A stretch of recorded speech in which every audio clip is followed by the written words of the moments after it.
Dear conference guests, Madam President-elect Mariam Rajavi, Iceland was one of the first countries in the world to grant women right to vote and run for parliament. It was following constitutional changes in 1915 that women got this right, and next year we will celebrate 100 years of women's right to vote. Despite this early right, it took Icelandic women decades to reach the position they have in politics today. For the largest part of the last century, women in parliament were very few. They were ignored by other parliamentarians, and their proposals did not receive any support. Breaking point was at the election of Ms. Vigdís Finnbogadóttir as President of Iceland in 1980, as Kim Campbell mentioned earlier today. In addition to being both Iceland's and Europe's first female president, she was the first democratically elected female head of state in the world.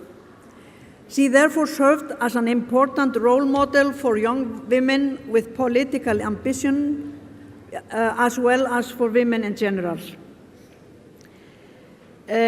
Now, nearly 30 years later, in the elections that took place in 2009, Icelandic women broke the glass ceiling. We went over 40%, 43% of members of Parliament were women, placing us number 5 at that time on the list of parliamentarians with highest women representation.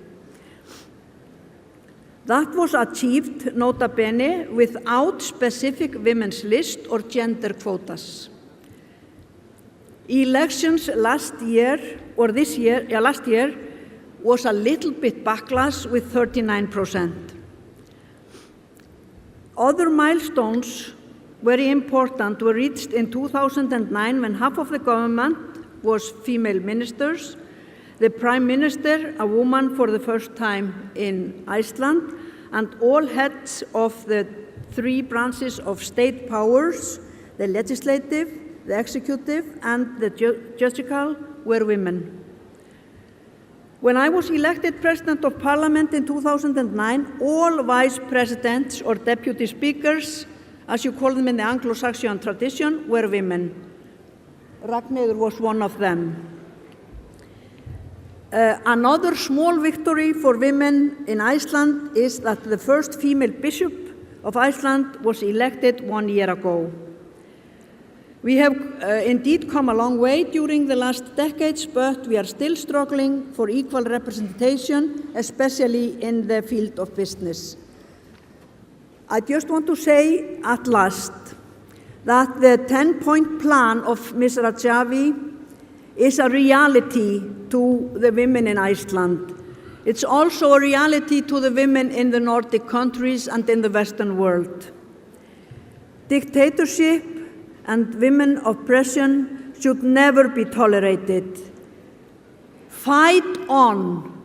We will support you. You will win.